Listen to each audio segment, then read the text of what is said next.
MGF Customs and Reviews.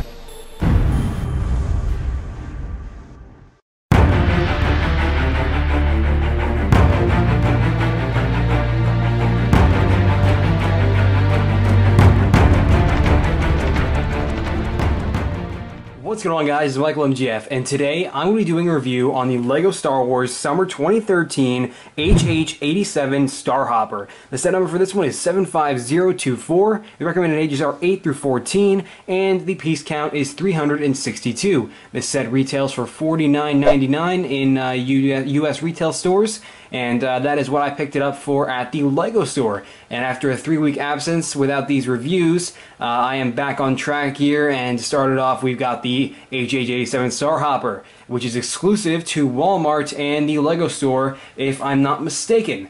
That should be the case, as it has been for previous LEGO sets. But anyway, this set for $49.99, yeah, I'd say that this works. I think it's a reasonable price. 362 pieces, a little low, but it's still a nice build.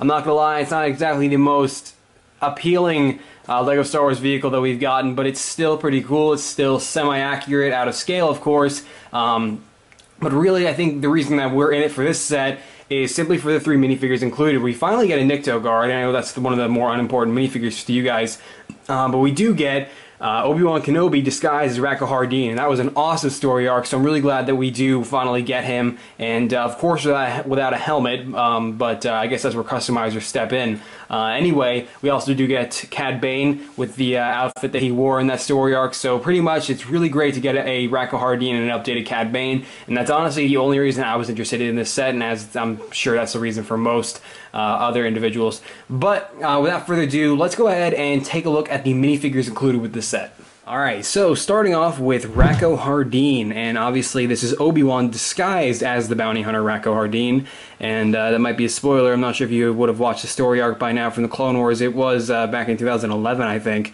But either way, you can see the printing on this minifigure is very nice. You can see the torso right there.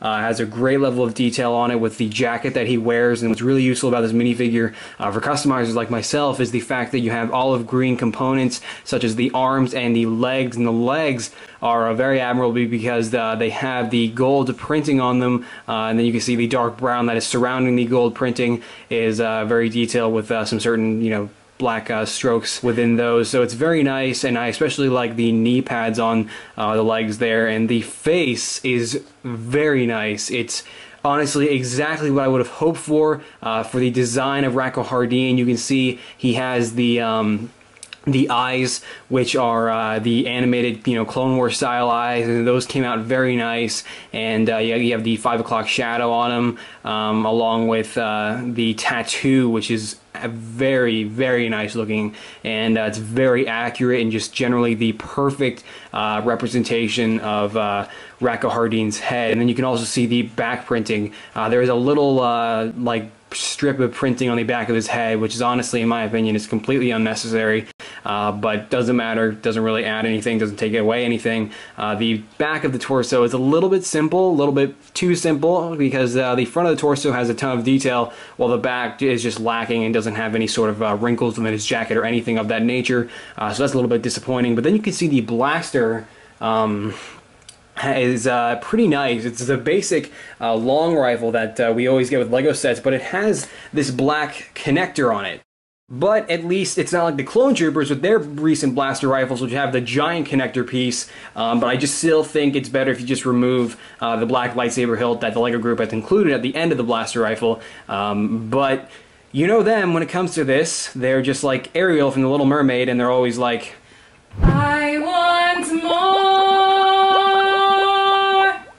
So honestly, I really think they should stop with the whole connector pieces at the end of the rifles, but still a great minifigure nonetheless. Great printing, great representation of the character. Would have preferred a helmet, but that's where I step in, and who knows? We'll see if I make a helmet or not. But either way, brilliant figure, and definitely appreciate the fact that he was included with this set.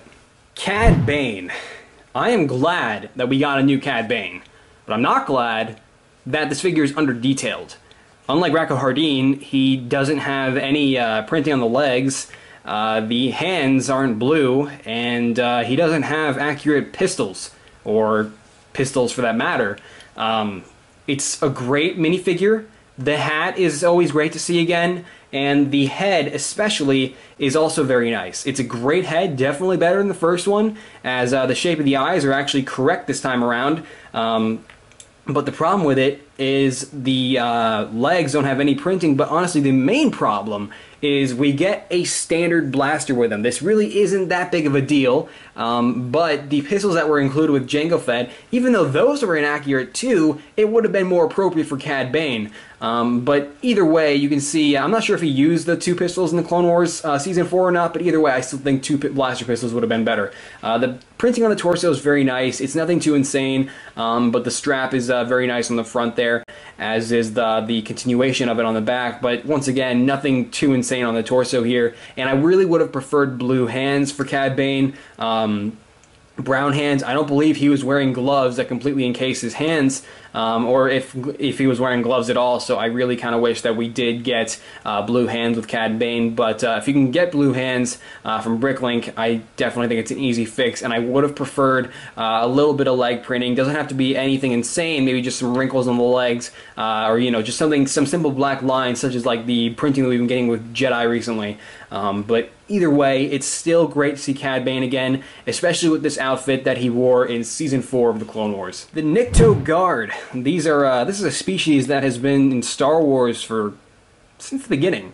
So I'm glad that we finally did get to get you know, a Nikto Guard as an official minifigure, and I really have to admire the head with this because it's just very detailed. It looks great, and it's just generally an awesome looking head. It's got the detail, it's got all the different printing qualities that I would expect for a Nikto Guard, and it definitely looks great, as does the printing on the torso. And you can see the printing on the torso, like Cad Bane, it's nothing too insane, but it is accurate, and it does the job well, and honestly, it looks a little bit better than Cad Bane's, so I definitely think the LEGO Group paid a little bit more attention to it, and the same can be said for the back, as the back is a little bit more simple than the front, but it is still consistent with the figure nonetheless, and there is no leg printing, but with a character like this that really isn't central in the Star Wars universe, no one really cares about him, I don't really think you need any more than what you see here on this minifigure. And then you can see his axe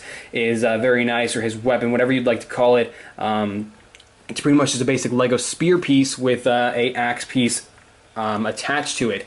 So nothing really too insane there, but it is still pretty nice and gets the job done. So definitely a great representation of the Nikto Guard, and I do hope that we see more of these in future LEGO sets, and perhaps we get realistic Nikto Guards that aren't, you know, that don't have the animated type design on their faces, but still a great representation of the Clone Wars Nikto Guard.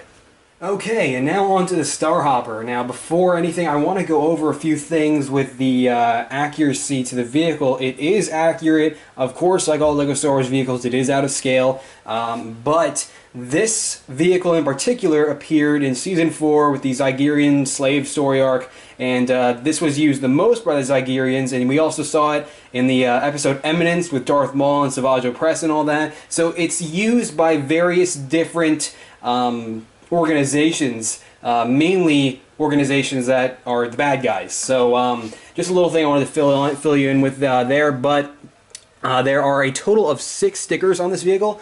Just want to go over those real quick. You can see we have one on the wing here, and I forgot what symbol that is, but I'm sure you can find that on Wikipedia. And then you also have one on the other opposite wing as well, so it's symmetrical. And then you have the front here, and you can see you have a sticker here, here, and here, just for extra detail, so that's very nice. And then you have the control panel right in there, which does have its own sticker, therefore it's a unique design with the same symbol on it that is on the wings. So that is very cool. And then if you release the speeder, we have a sticker on the front of it. And I'll go over the feature right there, what I just showed you in a second. But to start off with the speeder here, you can see it's a pretty nice little speeder. I'm not sure if the speeder was in the story arc or not, but another thing with the Clone Wars, I'm not sure if you're watching the Clone Wars like on Netflix or something right now, I'm not even sure if it's on Netflix, but either way, in the story arc, the Nikto guards, these guys, they interrogated Racco Hardeen, aka Obi-Wan,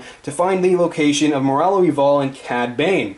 And so pretty much, the fact that you have Racco Hardeen being chased by the Nikto guard is a little bit inaccurate, because it was actually the other way around, and the Nikto guard was chasing Cad Bane and Moralo Evol, which is not included with the set. But the speeder bike is very cool. You can see the front end right here is bendable, so nothing too insane there. You have the handlebars, this piece for the seat right there.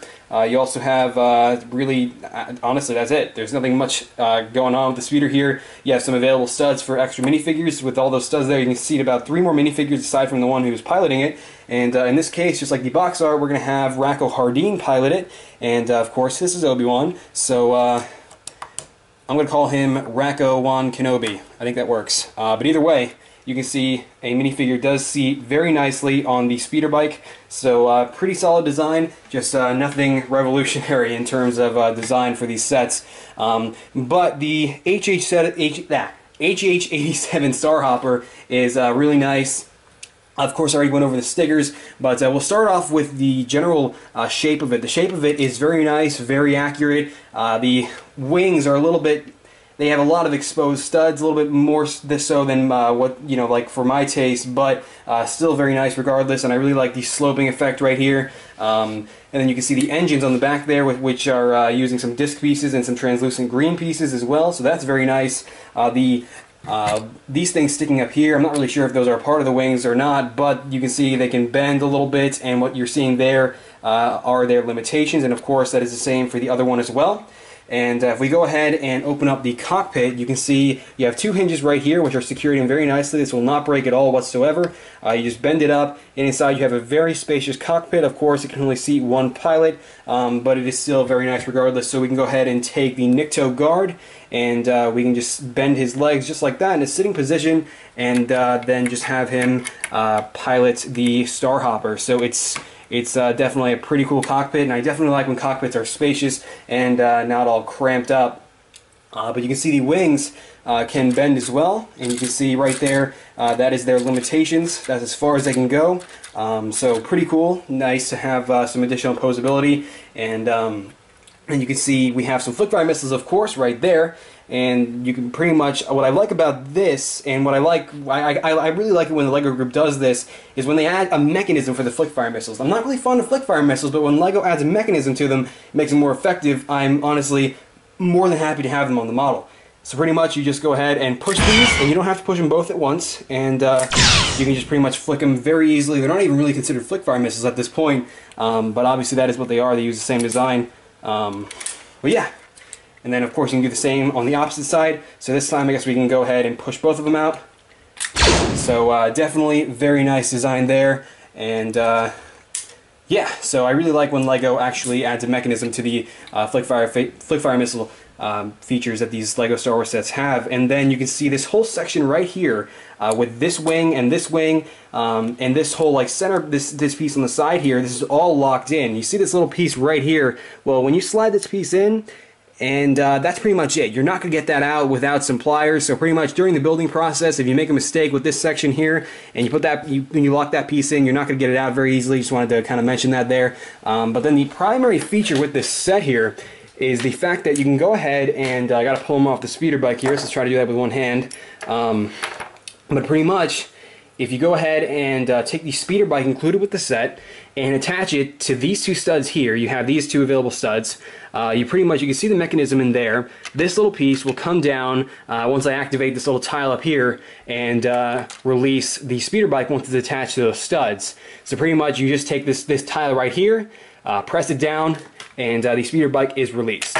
So very cool feature. It's very nice for playability. You can just kind of deploy your minifigures. Obviously, you can't exactly fit the minifigure on the speeder bike until you have released it, but it is still very nice and definitely a great feature. And I'm glad I'm not going to have a speeder bike lying around, and then I can actually attach it to the HH-87 Starhopper, because as it is, most of my LEGO sets are on the floor right now. But anyway, that's pretty much it for the Starhopper. One other thing that I'd like to point out is the use of lime pieces all over it. Very nice, definitely very accurate to the ship, and just makes it look a lot more appealing. pleasing to the eye with all the vibrant colors that the line pieces add to it. So also what's very useful about it is how many dark tan pieces are included with it, so that's also very nice.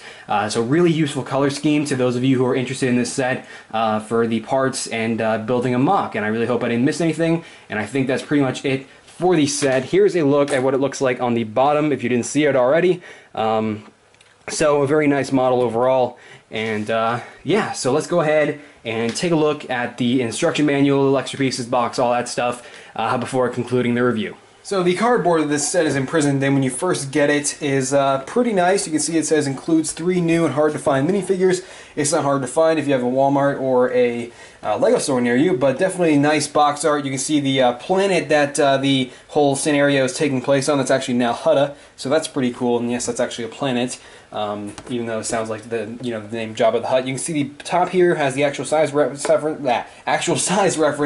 with Racco Hardeen, aka Obi-Wan, and then you got the back here with all the features that I just showed you, along with a very nice action shot, which is inaccurate to the episode, as like I said earlier, it is Cad Bane who is the one being chased and not Obi-Wan as Racco Hardeen. So pretty nice box art, definitely pretty cool, and a nice portrayal of the scene that this set takes place in.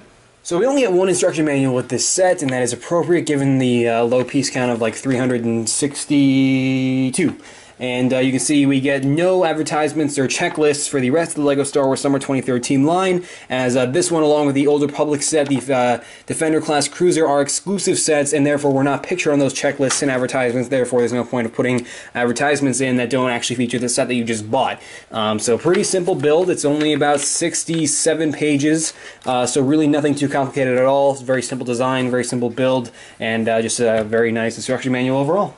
So it comes with a pretty fair amount of extra pieces. You can see this piece, the axe piece right here, definitely very useful, and so is the black lightsaber hilt. That is very useful, especially to people like me.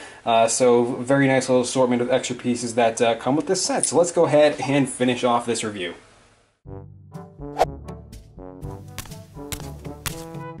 Racco Hardeen, due to multiple accounts of assault and vehicular robbery, I am placing you under arrest.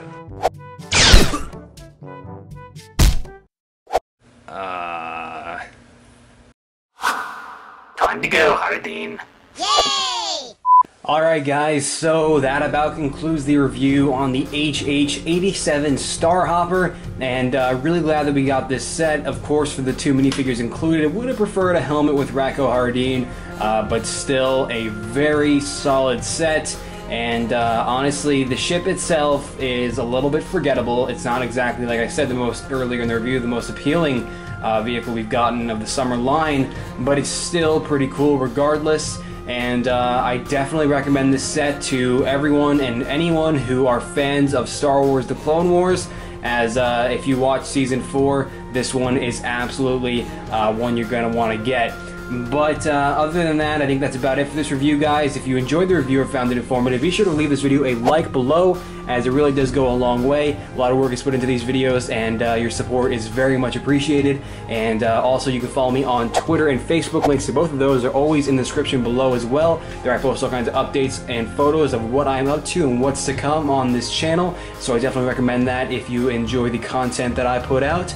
But other than that, I think that's it, guys, and I will see you in the next review. And yes, I am reviewing the rest of the LEGO Star Wars Summer 2013 line, regardless of how late I am. Reviews is in my name, so yeah, I'm gonna do it. But I'll see you guys later. Alright. Boy.